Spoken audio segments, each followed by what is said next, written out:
Hello, everyone. Thank you for joining today's briefing, Policymaking to Support the Health of Native American People. I'm Madeline Cree, Health Policy Analyst at the Alliance for Health Policy. For those of you who are not familiar with the Alliance, welcome. We're a nonpartisan resource for the policy community dedicated to advancing knowledge and understanding of health policy issues. Today's briefing is brought to you in generous support with the National Institute for Healthcare Management Foundation and Nickham Foundation, and you can join today's conversation on Twitter using the hashtag AllHealthLive and join our community at All Health Policy, as well as on Facebook and LinkedIn. Today's panel has a Q&A section at the end of the hour. We want you all to be active participants, so please get your questions ready. You should see a dashboard on the right side of your web browser that has a speech bubble icon with a question mark. You can use that speech bubble icon to submit questions that you have for the panelists at any time. We will collect these and address them during the broadcast. Throughout the webinar, you can also chat about any technical issues you may be experiencing, and someone will attempt to help. Before I introduce today's expert moderator, the Alliance for Health Policy wants to acknowledge that Washington, D.C. serves as a hub for advocacy and information sharing for tribal nations across the United States and its territories. Many of you are joining us from locations outside of Washington, D.C. Welcome. We encourage you to learn about the tribal nations whose land you join us from and connect with tribal leadership and community members as partners in your work. With our short time together, we hope today's event serves as an introduction to the complex policy and healthcare systems that serve American Indians and Alaska Native persons in the U.S. And although we cannot cover everything that we would hope to in this short hour, we encourage you to leverage the additional resources on the Alliance website and from tribal nations around the country to learn more about this vast and important topic. Now, I'm so excited to be introducing our moderator for today's event, Dr. Nicole Redvers. Dr. Redvers is a member of the Denunukwe First Nation in the Denendeh area of Canada. She is assistant professor in the Department of Family and Community Medicine at the University of North Dakota, where she helped develop and launch the first Indigenous Health PhD program. Dr. Redvers is co-founder and current board chair of the Canadian charity, the Arctic Indigenous Wellness Foundation, based in Yellowknife, Northwest Territories, which provides traditional Indigenous-rooted land-based wellness supports to Northerners. She has been actively involved at regional, national, and international levels, promoting the inclusion of Indigenous perspectives in both human and planetary health research and practice. Dr. Redvers, we're so excited to have you here with us today leading this discussion. I would love to turn it over to you. Thank you. Masicho, thank you. Glanate, happy to be here and happy to be a part of this incredibly important conversation today as we bring together experts within this field to help inform and promote discussion within the space that we have today. I'm privileged and honored to be a part of this process of asking some key questions of our Native American colleagues as we think about very complex issues in complex spaces for the purposes, of course, of improving the health and wellness of our tribal community members and our urban American Indian Alaskan Native community relatives. And before we get started, I just want to take a moment to also thank the organizers as well as hosts for platforming this important discussion today. And I look forward to audience participation in the Q&A portion of the event, which will occur as noted a little bit later. But right now, I'm very excited to formally introduce our panelists for today's event.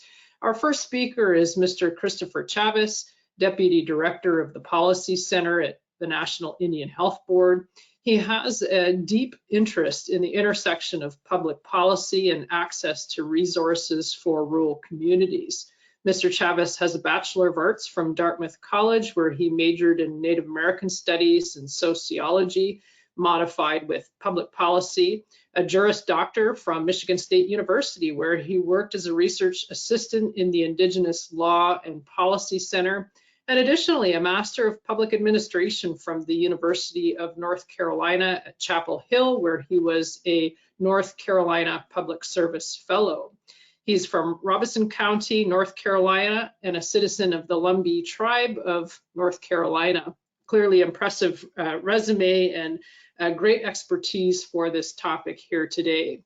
And our second speaker is Dr. John Molina, is Paskayaki and Yavapai Apache, and currently serves as compliant officer for Native Health in Phoenix, Arizona. He has held positions as the health systems director for the Kananatsi Indian Tribe in Kenai, Alaska, chief executive officer for Phoenix Indian Medical Center, assistant director and medical director for the Arizona Healthcare Cost Containment System, and an OBGYN physician with the Indian Health Service. Dr. Molina is also the founder of La Fuentes Health Clinic in his hometown of Guadalupe, Arizona. Dr. Molina is a graduate of the University of Arizona College of Medicine and the Sandra Day O'Connor College of Law, Arizona State University. He's the recipient of an honorary doctoral degree in letters, literarium honorarium from A.T. Still University of Health Sciences in Kirksville, Missouri for his humanitarian work. And his interests are in the integration of indigenous medicine and Western medicine, and also Indian healthcare law and policy. And he's also a U.S. Navy veteran. Thank you for your service, Dr. Molina. So thank you both for joining us today. And I'd like to, if possible, start with Chris, if you want to take over and give us some of your opening remarks on this important topic here today. Thank you. So I'm going to give you all a very brief overview of federal Indian law as it relates in the healthcare space, and try to set the stage a little bit for our discussion. So if we can go ahead to the next slide. So I think it's important to understand as we're kind of trying to frame what's the role of tribal nations within a broader legal framework. I think it's important to remember that tribal nations are the oldest governments in North America, right? And I think this should perhaps be obvious, right? Tribal nations were here before the United States of America was a nation state. We were here before the first Europeans arrived on the shoreline. But I wanted to kind of, establish that framework, and I also want to establish the fact that tribes are mentioned explicitly in the U.S. Constitution, right? So Article 1, Section 8, Clause 3 says that Congress shall have the power to regulate commerce with foreign nations and among the several states and with Indian tribes. So tribal nations, we were here before the European powers arrived. When they arrived, they obviously encountered a continent that already had sovereign nations. So how does that carry forward into the present day? Next slide. So as the European powers came in and colonized this landmass, they made treaties with various tribes, in some cases in order to get access to land. A number of these treaties actually explicitly provide for healthcare and the provision of other needs for the tribal nations. So again, the European powers and their successor state, the United States, signed these treaties, made these promises, and this is obviously carried forward, or should be carrying forward into the present day.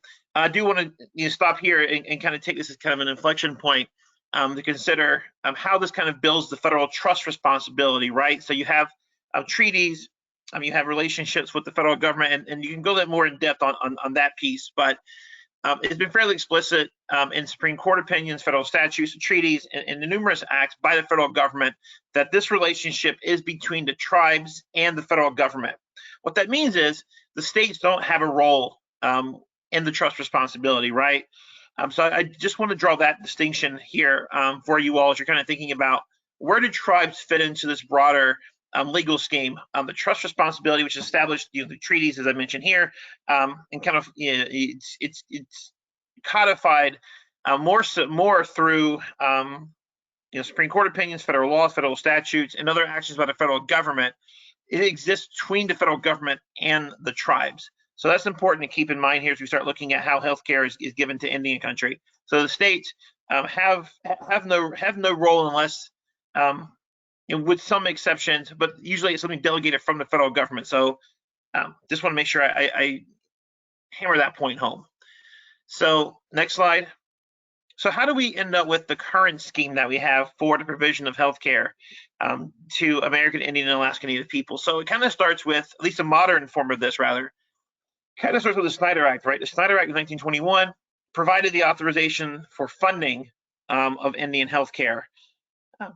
And it kind of created that formalized structure. And then we And again, you'll note here that Indian healthcare started out under the Department of the Interior. And again, I think there's some pretty obvious flaws with that setup. So again, 33 years later, we have the next slide here, which was the Transfer Act, which Congress said, okay, well, we acknowledge that healthcare should probably not be in the Department of the Interior. Let's move this over to what will later become the Department of Health and Human Services. And it also placed this under the Public Health Service as well. So again, you have this more, it gets a founding of the modern Indian Health Service, but it also, in some ways, begins to kind of form the structure that we kind of know of today. Next slide. So the Indian Self-Determination and Education Assistance Act allowed tribes to assume control over their own healthcare systems, and over half of the IHS budget is controlled by tribes under this act. So tribes have taken advantage of this authority and assumed control of their own healthcare systems. Next slide. So then we have the Indian Healthcare Improvement Act, which was permanently authorized, reauthorized in the Affordable Care Act. Some of us in the tribal health policy world, we were watching the Supreme Court case on the Affordable Care Act, which unfortunately, the Affordable Care Act was upheld. But one of the fears was if we lose the Affordable Care Act, then we also lose the Indian Healthcare Improvement Act, because that was permanently reauthorized in the Affordable Care Act. So again, that has strengthened the position and regulatory structure of the Indian healthcare system, and it also permitted the reimbursement of IHS and tribal facilities by Medicare and Medicaid. This was an acknowledgement by the federal government that they are not fully funding IHS, and as a way to help providers, tribal providers and IHS providers receive some degree of supplemental funding, Congress said, okay, well, you could bill Medicare, Medicaid, and third-party insurers. Now, as I said earlier, you'll remember when I said earlier that the trust responsibility is between the federal government and tribes. Obviously, Medicaid is a quasi-federal program, but it's mostly administered by the states. So there was an acknowledgement of that when Congress said, okay, we'll authorize 100% FMAP for services billed to Medicaid through an IHS tribal facility. Federal government said, okay, we will pay the entirety of this cost, but the states obviously are, as I said earlier, one of those things that gets delegated. They have to administer the Medicaid program and handle enrollment and other such matters, and there are some problems with that structure, especially when states are enacting restrictive measures of Medicaid, such as work requirements or other items that may interfere with access to Medicaid. But that's a separate discussion. But I just wanted to highlight that and what the Indian Healthcare Improvement Act did in terms of broadening that access to third-party insurers, and how the trust responsibilities kind of played into the Medicaid funding structure. Okay, next slide. And I want to finish off with this quote, and it comes from the Indian Healthcare Improvement Act, and I think that it's a great aspirational quote, but and it's obviously something that the federal government still has to live up to in a lot of ways. It is a policy of this nation in fulfillment of its special trust responsibilities and legal obligations to Indians to ensure the highest possible health status for Indians and urban Indians, and to provide all resources necessary to effect that policy. I always like to finish with that quote because I think it is a powerful quote, it's a powerful aspiration, and something that I think we should be holding the federal government accountable for. Next slide. And if you have any questions, please reach out to me. I'm always happy to answer questions on this topic. Again, I just gave you all a very short version of a presentation that I've given on multiple occasions on Indian health. It is available on NIHB's YouTube channel if you want the longer hour-long version of this presentation. But thank you, and if you have any questions, please feel free to reach out to me. Thank you, Christopher. I think that's a great introduction as some of these considerations around treaties, treaty responsibilities within the nation are incredibly important to foundation this work. And I know, with many of our communities and discussions with elders on all levels of governance, ultimately the conversation always comes back to the treaties. What's in the treaties and what is the trust responsibility of government as a part of that. And you also brought in an important element of that state mediary, which sometimes comes into components of Medicaid. There's been issues, of course, with states expanding Medicaid and others not. So how these conversations play in, and perhaps these are some of the discussion points that we can bring in further once we get to the question and answer period and can delve in a little bit more to this particular topic area. So thanks for providing that great overview, and encourage folks to look out for the longer presentation as you had noted. So at this point in time, I'd like to turn the platform over to John to give us his opening remarks from his perspectives. John?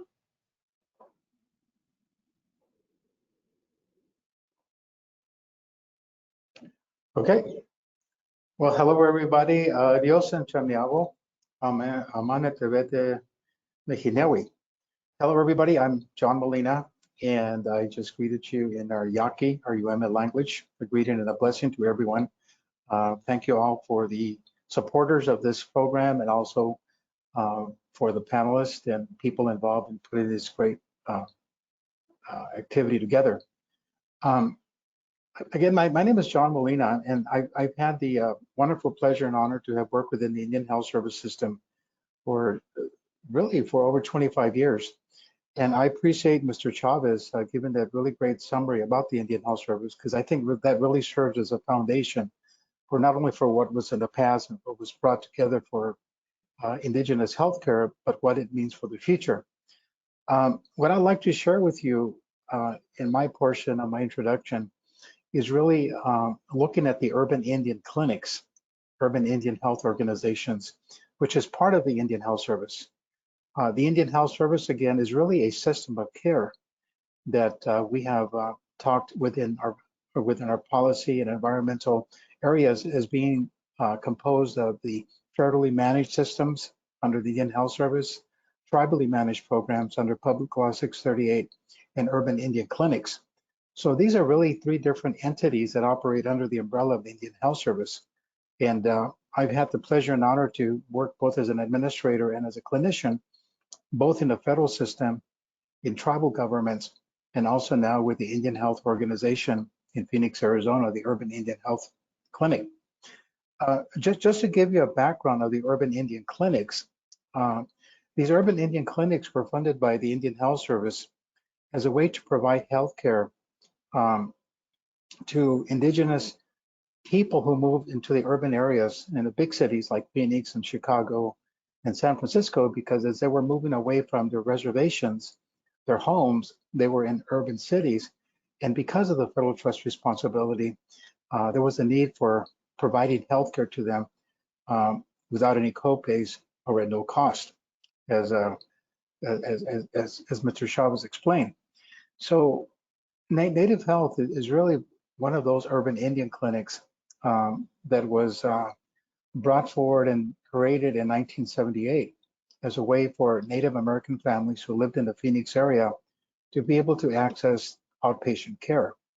The urban Indian clinics usually provide primary care in the areas of behavioral health, primary care, medical, dental services, and also a component of community health and wellness programs.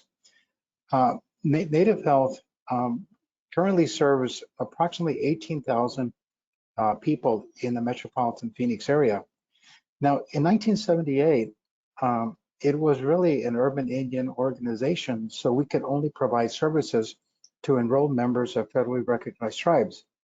But in 2010, we also became a community health center under HRSA, which allowed us to open our doors to non-Indigenous families and people who could access services based on a sliding fee scale. Now, I mentioned this because I think it's important for us as an organization in Phoenix to have this sort of a system, because what happens is that many of our families in Phoenix are blended. The mom might be Native, maybe the dad isn't, or maybe one of the children might be Native and another child is not Native. And with these blended families in metropolitan areas, Native Health, as a result of being an Indian Health Service facility as well as a community health center, are able to provide that care to the family, whether they're Native or not. And that way, it really provides for continuity of care and for the care to be offered to the family as a whole. This also brings up an interesting point with our urban Indian populations, as we now know that over 70% of indigenous people, of Native American people, now reside in major cities and urban areas. Now that should be really a policy concern because people, as they move into urban areas, really need the support of Indian Health Service program and services to continue to provide that care. Now, Medicaid is available for people who are able to meet the eligibility requirements, but sometimes this is not so in urban areas because maybe a family might make just a little bit too much to apply for Medicaid. That's why Medicaid expansion was so important in states like Arizona, where there's a high indigenous population, so people can afford to get specialty care that cannot be provided under the Indian Health Service. Also, the Medicaid program also helps because as an urban Indian organization, we're able to bill for their services when they come to Native Health. Our clinic is also important, not only because it provides medical care, dental care, and behavioral health services, but also it provides a culturally appropriate environment of care for indigenous population. In Phoenix, we have over 350 Native American tribes who are living in Phoenix. And as a result, we have a diversity of tribes, and a lot of these families come from reservations for schooling, for employment. And what happens though is that they're sort of separated from their cultural environment. And we at Native Health understand this, so we really attempt and work in really providing culturally based programs that are able to provide families for that connection to their culture.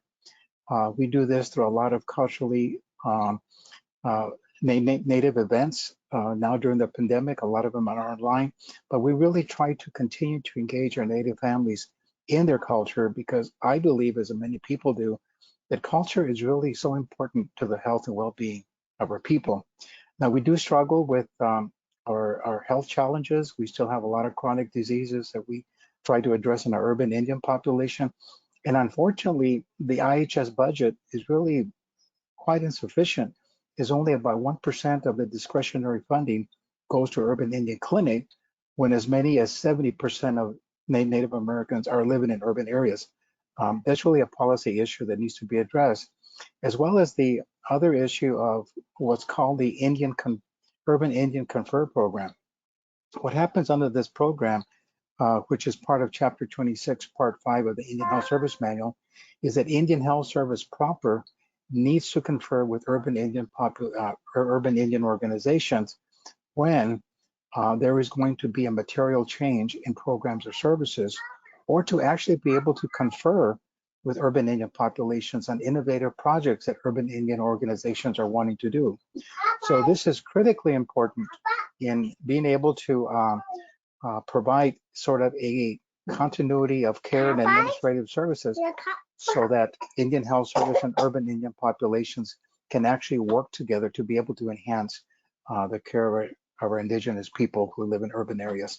So with that, I'll just close for that, and hopefully that'll spark some questions related to our organization, our mission, our activities, and some of the challenges that we do continue to face, especially in social determinants of health in the urban Indian population. So thank you very much. Wonderful. Thank you. And looking forward to jumping into the next portion of our event today with the question and answer portion. And before we get in there, I think you brought up a very sort of timely point, Dr. Molina, on the Urban Indian Health Confer Act, which, as I understand, is in the process right now, a bill that's been proposed. I'm not sure if also Christopher has some updates on this, where of course it would be a new requirement for being able to engage with the urban Indian organizations. Do either of you have any updates on that policy?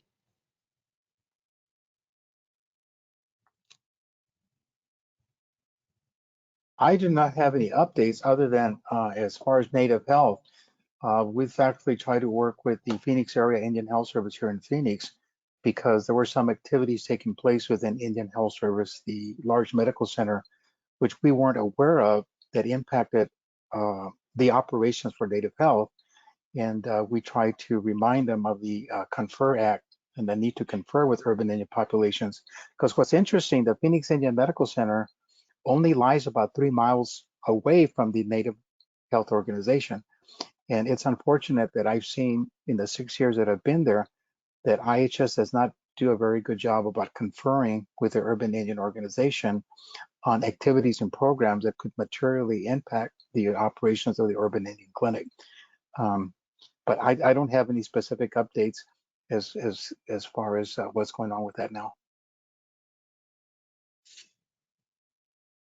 Yeah, I don't have any updates either on the policy at this time. It's still relatively new, so I think folks are just kind of waiting to see how it plays out and what ends up happening. Wonderful.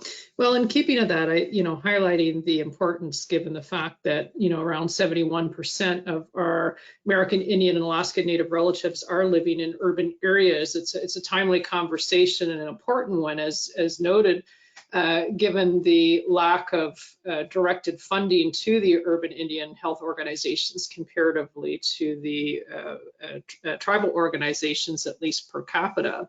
Now, in considering some of these, basic pieces and foundational elements of understanding on this topic, perhaps, Christopher, you can give us an indication on some of the key stakeholders that possess important roles in improving Native American health from the policy level. How do tribal and federal governments interact to establish and enforce policies related to this topic? Thank you. So most fundamentally, the Department of Health and Human Services has a key role to play. So I'll start this off by starting at the top and then going down. And each of the operating divisions within HHS has a key role in Indian country. Whether it's SAMHSA working on substance abuse and mental health issues, whether it's HRSA helping with workforce shortages and other issues that acutely impact rural communities. Whether it's the CDC, I think we've seen during the pandemic the role that the CDC has to play in healthcare. All of the, and especially obviously IHS has a very key role to play. But within HHS, it's important for Indian country to be working with the operating division to hold them accountable. And we see kind of a checkerboard of policies within each operating division. Some operating divisions have tribal advisory committees that directly work with them. Others don't. Because of President Biden's memorandum earlier this year, obviously the whole federal government is looking at their tribal consultation policies, and we've been involved in the consultations on that. But I think fundamentally looking at the Department of Health and Human Services, the programming that they're offering, as well as how responsive is that programming to Indian country, I think is very important. I also recommend folks, if an operating division has a tribal advisory committee, find out who your representative is for the region that you're in and work with that person, let them know your concerns so they can bring that to the agency. But I also think that it's important for folks to be involved in tribal consultations, right? And which is something that we track at the National Indian Health Board. So if you get on our email list and we reach out to you or reach out about the tribal consultation coming up, put that on your calendar, go and make sure the agencies are able to hear directly from you. But I think that that nation-to-nation dialogue has to occur. And it has to be meaningful, and that's something that we also advocate for as well. As I mentioned earlier, the administration is reviewing the tribal consultation policy, so it has to be a two-way street. And I think fundamentally, it starts with holding the Department of Health and Human Services accountable, as well as the various operating divisions. Also, I'd be remiss if I didn't mention, obviously, the VA has a role to play as well. And the VA and IHS recently signed a new memorandum of understanding, which kind of seeks to kind of increase the coordination between IHS and VA. Because we have a lot of veterans that go between the two facilities. So that's another area that's a key player here. And also within HHS, I do want to go back and mention CMS particularly, because the Centers for Medicare and Medicaid Services, because as I mentioned in my presentation, right, they are a big funder of Indian healthcare because of Medicare and Medicaid. So staying engaged with the policies that they're pushing out, I think, are very important. Again, they are very important, and whether it's what CMS is doing on the Medicare side, and also what the states are attempting to do on the Medicaid side, is important to stay informed. So I think there's a need to hold the federal government accountable, particularly HHS, VA, And there are multiple avenues through which that is possible from the tribal side. And obviously in IHB, we're here to help folks figure out how to best engage with the federal government and make sure folks have the resources in order to do so. Thanks, Christopher. That's a great overview of consideration. And Dr. Molina, any considerations on key stakeholders from the clinical perspective, the clinical policy side you want to add? Yeah, absolutely. I think Mr. Chavis, Chris, did a great job to outline some of the key players because that's what's happened over the years that we've had different agencies and organizations involved in trying to improve the healthcare indigenous population. But let me step back a little bit because what I've seen both as an administrator and a clinician over the last 25 plus years is that there's no doubt that the healthcare environment and the technology has changed. If you look at the private sector, innovations in healthcare systems have really undergone a change using innovative technologies and methodologies to improve healthcare to private citizens. Now, Chris mentioned the IHS was created in 1955. I have not seen any significant changes in policies in the way business is conducted in IHS since 1955. They're still working under an old system. Now, that's probably because it's a government system, but it does of no benefit to Native Americans.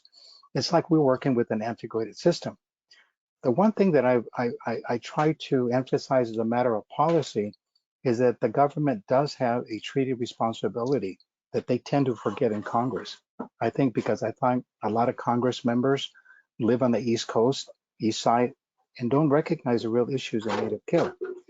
But with that said, I think what has to happen as a matter of policy and the federal government's responsibility is we need to elevate and become more transparent about Indian Health Service issues. I once proposed that perhaps the director of Indian Health Service should become an assistant director under the Department of HHS, only because at that point you're at the actual table helping to make these decisions. Because if you look at the organizational chart of DHHS, the Indian Health Service is down here. Then there's a public health service up here. And there's these levels of government till you finally reach the table to say, hey, we need to make some difference in Indian country. The other thing that I've seen happen and that should change is that when we're addressing Indian Health Service issues, whether it's on the reservation or the urban areas, it's more than just healthcare. It involves the environment. It involves resources. It involves land, all these things that impact health. Well, guess what? We have the Department of Interior who takes care of that. Then we have the BIA who works with funding. Then we got the Indian Health Service. We got all these different silos that need to sort of come together under one environment to address Indian Health Service issues. Because otherwise it's all fragmented and people don't talk to each other. And it's just the same old story year after year after year. Now, there is tribal consultation that does take place, and I appreciate that, a nation-to-nation type of consultation. But I personally think that until the system is re-looked at and it's changed, and to elevate that position of the Director of Indian Health Service to a higher level, then perhaps the voice of Indigenous people can be heard at all levels. And by the way, we still don't have a permanent director for the Indian Health Service. We're already months into this administration, and I kind of wonder if this administration is really serious about Indian healthcare, why don't we still not have a permanent director for Indian Health Service? That's another question. So I think this is an issue for me. It's the systems dilemma that we're into because healthcare has changed over the last century, half a century, and I think the government needs to take that into account. Oh, and final one thing. Although I appreciate Medicaid because they do make up for the gap in funding, you know, Medicaid is so tenuous, you know, with requirements and budgetary cuts and political agendas. IHS should not depend on Medicaid. Why? Because it may not be there. It doesn't work for certain people. It's different requirements and benefits in different states. Our people are mobile. They move around the country. That makes it difficult for them. But more than that, they're not meeting their trust responsibility. I propose that the money that's spent on Medicaid, what doesn't it go to IHS funding? Because the other thing I've seen happen in the urban areas is that our people, because of IHS lack of resources or care, are going to private organizations for healthcare, to private healthcare system. I think that's a detriment It's part of like an assimilation process. They're losing touch with their culture. When you go to an Indian Health Service facility, whether it's tribal or urban or federally managed, there's at least what they call a destination. People feel like they're being taken care of by their own people, by their own staff. But it's almost like Medicaid is pushing them out into the private sector, and they're losing their contact with their cultural identity. But that's just kind of some things I wanted to share. Thank you.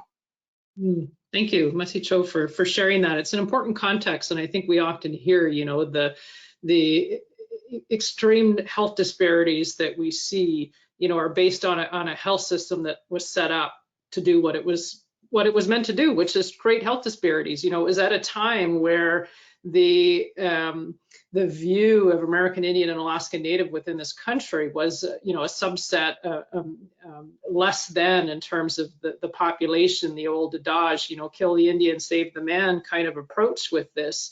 And, thinking of the complexity of the system, we're seeing more and more push for systems approaches to thinking about governance and leaderships, focuses on relationships and nodes and those leverage points that can really create a system that's meant to help and improve those health disparities that we have.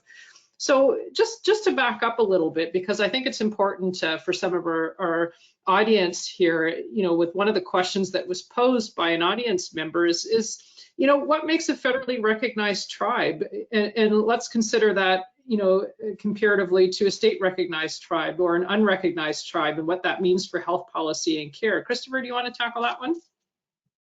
Sure. And that's a very good question. So fundamentally, a federally recognized tribe has been recognized either through the Department of the Interior or through Congress, and they have a formal nation-to-nation relationship with the federal government.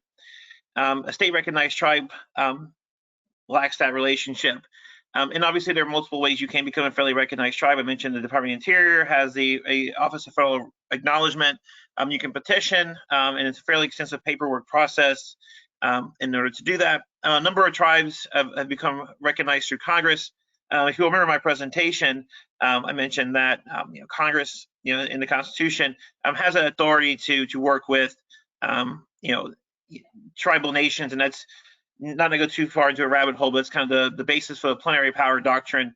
Congress has plenary power over tribal nations. So Congress, also recognizes tribes, and the basis of the authority for the Department of the Interior to do so is a delegation of that authority from Congress. But a federally recognized tribe is a tribe that has that nation-to-nation relationship, and it's been formalized through one of those two avenues. A state recognized tribe, more often than not, is a tribal nation that is working through one of those two avenues to establish a nation-to-nation relationship. And that plays out in the healthcare realm and kind of the ability to access IHS, right? IHS is limited to members or descendants of federally recognized tribes. So again, in order to access these services, you have to have a nation-to-nation relationship, and it has to come through either the Department of the Interior or through an act of Congress. Thanks. That's helpful, I think, to platform some of the conversation today. And Christopher, I have one more question for you before I want to move back to Dr. Molina with thinking about the future. One of the questions that came through is, we often hear about IHS being this antiquated system, this dysfunctional system. There's a lot of issues sort of with that. But can you provide perhaps a few tangible examples of what that means? What is dysfunctional? What makes it an antiquated system? Is there something from a policy perspective that's still in play that would be helpful just to ground our audience in what we mean when we say that? Yeah, absolutely. So I want to go back to what was said earlier. IHS is a chronically underfunded system. And in NIHB and across the Indian country, we've long advocated for full funding of the IHS. One of the things that I mentioned, obviously, Medicare, Medicaid is a patch, right? It doesn't actually get us to where we need to be. But what you have is decades of chronic underfunding, chronic neglect, and I give an example of what that means on the ground.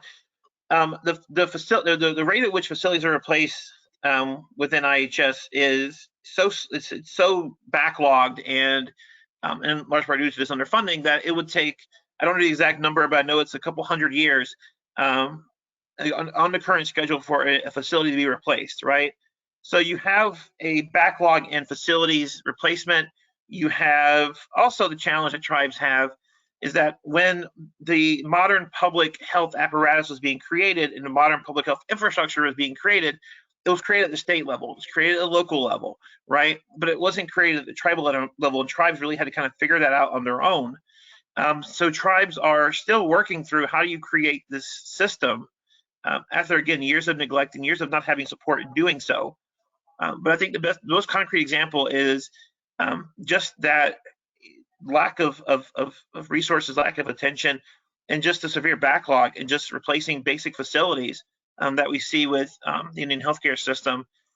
And I mean, the per capita spending is low for, within IHS compared to other, healthcare programs. It's, chronically underfunded, and I think we see that when we look at facilities and access to resources across the system. Thanks, Christopher. So just bridging off then, Dr. Molina, in thinking about, what policymakers could be or should be advocating for and thinking about when it comes to the future of reform and Indigenous health broadly, what are some things that, you would say or you would hope to see policymakers support as we move forward? What are sort of those top key issues? Sure, absolutely. Well, first of all, I think that policy makers should look at the experience of what's going on with tribally managed programs when they 638 their programs. We've seen remarkable success stories, like for my tribe, the San Carlos Apache, who took over the management of their hospital, has done an amazing job to be able to expand their resources, increase their services, provide culturally based care. I mean, I think that itself is a model. Now, what does that make it happen is the business model that they have that the Indian Health Service does not offer. With the Indian Health Service proper, like Phoenix Indian Medical Center or any IHS-run facility, it's a very bureaucratic system that's very cumbersome. Innovation is slow to move because of workflows. And, when I was CEO at PIMC and we wanted to reorganize our executive team and reorganize departments, in the private sector, this wouldn't take but weeks or months to happen. My experience with the Phoenix Indian Medical Center, it took 1.5 years to run it through headquarters because there's such a level of governance, of bureaucratic government, that makes it very, very difficult. And I understand why, because the government wants to have some kind of oversight. But I think as far as a matter of policy, we should begin to look at some of these workflows that's needed to make change, to make it more nimble. That's one thing that needs to be reevaluated. Is first of all, look at policies, especially around hiring. It takes months to hire somebody into the Indian Health Service, where in the private sector, it takes just a few days. That needs to be changed. The other thing that has made it difficult for Indian Health Service facilities proper is its ability to be able to partner with other governmental agencies, whether it's a county, whether it's a city, whether it's a state, because there's so many rules around the federal government that it makes it very difficult to be able to develop these relationships. And now, more so in this time and age, as opposed to 50 years ago, there's much more resources out there that IHS facilities can make use of to be able to bring in. Another experience I had with Indian Health Service when I was CEO at the hospital 10 years ago, I had an offer from a private company to come in and put solar panels to reduce our electrical expenditures. Well, in the private sector, that's a great idea. But unfortunately, the area office did not approve it because it was not within their policy. So there's some of the antiquated policies that really need to get looked at again. And I think it's a responsibility of each area office, like the Phoenix area, the California area, to begin to evaluate these policies and find opportunities for change. But then again, we're dealing with a leadership mentality. Do we want to keep doing things the way it's always been done, which is sort of a response that I've heard when I ask, well, why do we do it that way?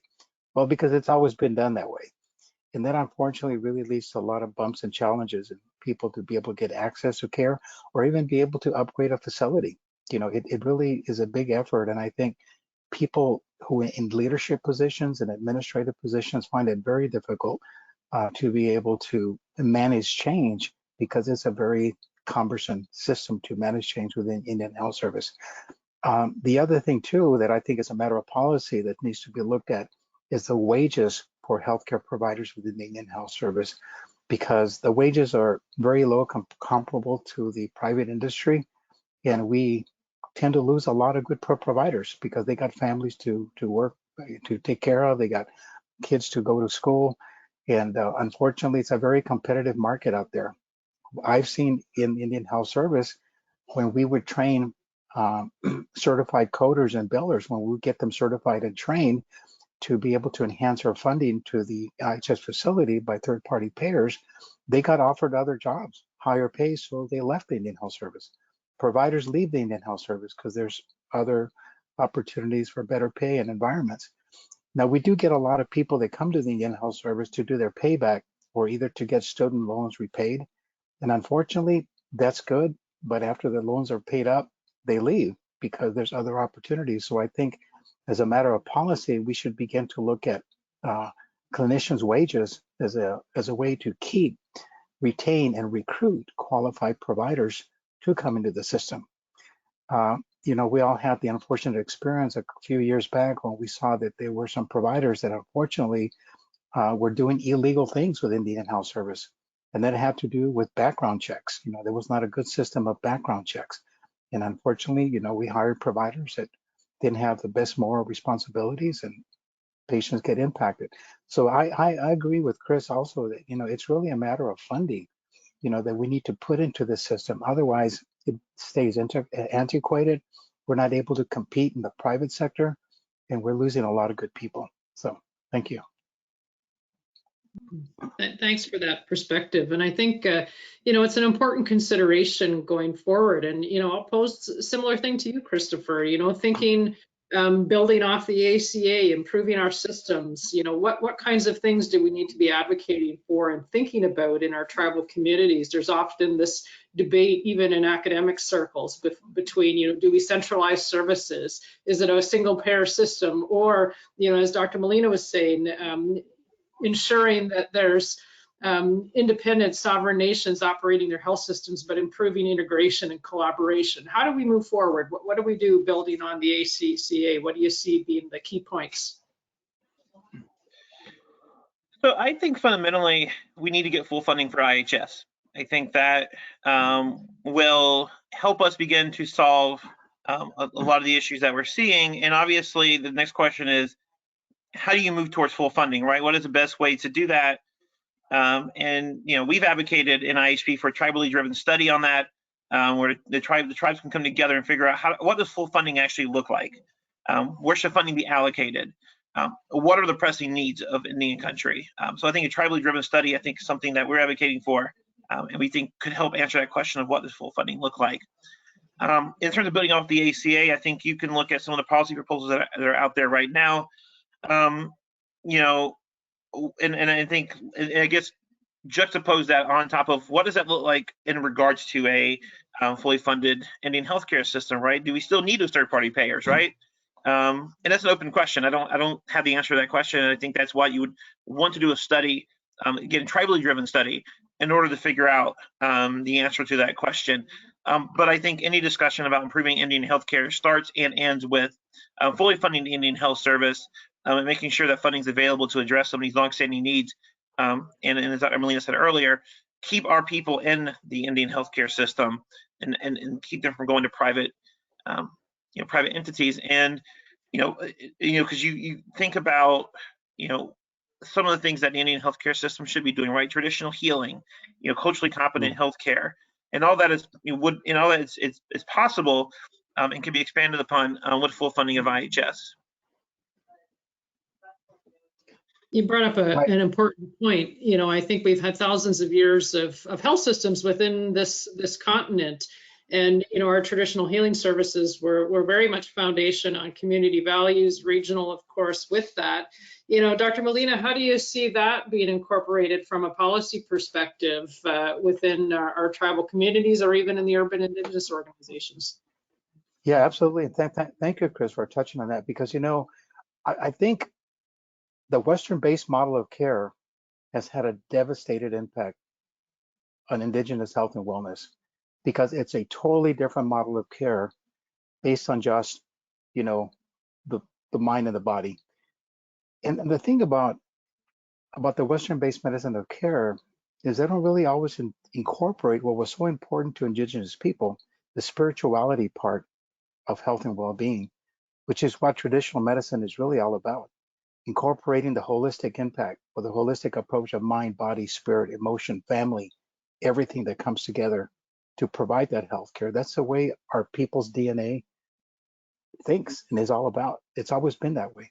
And I think that's probably one of the reasons why we see so much disparities in Indian health, because we as indigenous people need that holistic approach to care. It's always been that way. And I think, unfortunately, the Western-based model of care doesn't really embrace that yet. It has in some respects. But what I've seen happen, like with the San Carlos Apache Healthcare Corporation, they're embracing that model of care. The Alaska system embraces that model of care because they understand the importance that it means to indigenous people.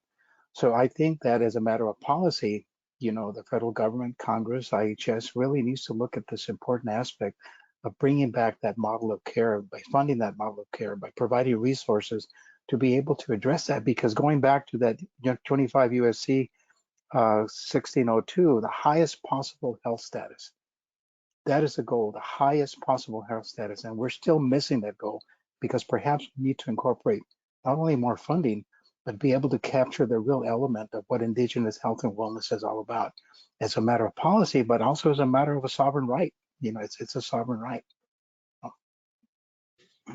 Thank you. Appreciate that perspective. It's such an important component, as you note. And, you know, one of the strongest preventative healthcare systems that just don't get a lot of space for discussion within these policy arenas. So just as we think about wrapping up, you know, one of the questions that came from the audience, which I think is an important one, is, you know, can you discuss how to respectfully interact with tribal health officials, with communities, you know, if you're thinking about advocating or working on this level? Christopher, do you want to tackle that one first? Absolutely. So I think fundamentally recognizing the tribes are sovereign nations, the tribes are sovereign governments, and that tribes have an inherent right to govern their people, their territory as they see fit. So I think acknowledging that tribes exist within the American legal framework, you know, along with the federal government and along with states. I think having that kind of grounding is very important going in. Secondly, I would, you know, encourage folks to reach out to tribal leadership before engaging with a tribe or tribal members. Right? Again, it's a sovereign nation. You want to make sure you're approaching this work in a way that's respectful of the tribes and tribal leadership, which I think is very important. It's also important to recognize that you know, each tribe, each area has different healthcare needs and a different culture. So I think that's also important as well. And just being mindful of, you know, tribes are sovereign nation, and also that each tribe in each, you know, area or region has different needs. I think going in with that mindset, I think, will be a huge asset in being an ally. Mm-hmm. Thank you. Anything that you want to add on that, Dr. Molina, in terms of the perspective of engagement? Sure. Maybe on the relationship side, what's critically important, I think, is also that people understand the importance of intent in building trust. Because again, our indigenous people have not had a good history with the government. So, you know, there's still a lot of sense of distrust in people coming into indigenous communities to try to do good, if you will, especially with research studies. A lot of our communities have been hit with proposal for research studies, especially in light of the pandemic and other things coming up. But what's important is that although there's good intents behind Western medicine to improve healthcare in the indigenous community, it's also important, you know, with the factors that Chris brought in, but also to develop a real meaningful relationship engagement with the leadership. You know, something that's built on trust, something where the minds come together. Well, not even more the minds, but the spirits. Because again, our indigenous people think different. You know, in the Western world, you know, your MD, your JD credentials mean a lot, or your MPH or your PhD credentials in the Western world mean a lot, but not so much in the indigenous community. What means more in the indigenous community is your spirit, is your heart, is your intent for the wellness of the people. And then I think is critically important, because then you can begin to develop the spirit of trust and relationship with the community. And the thing about it is to then come good on your promises, what you intend to do and what you want to do, and continue that work in a good way.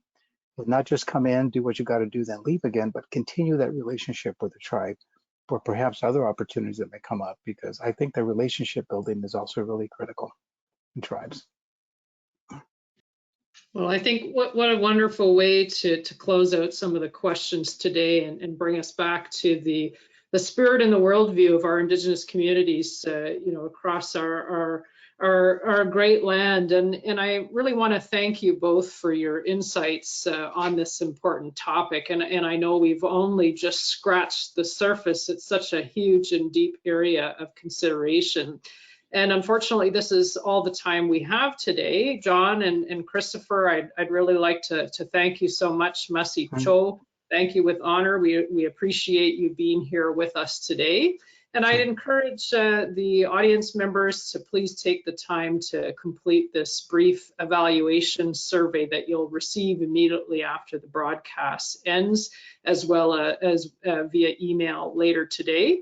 And this was the closing event for the Alliance for Health Policy's 2021 programs calendar. So keep an eye on your inbox and on your website for announcements about their plans for 2022. A recording of this webinar, but also additional materials will be available on the Alliance website. I noted, of course, that Christopher mentioned a few videos that are posted on the National Indian Health Board website with more information on his topic area. And I'm sure both speakers would be more than happy to entertain questions afterwards as well. And this concludes today's presentation. Christopher and John, thank you so much again for joining us today. And I hope everyone has a good rest of your day and also a good rest of your week. Thank you. Thank you all. Bye, everyone.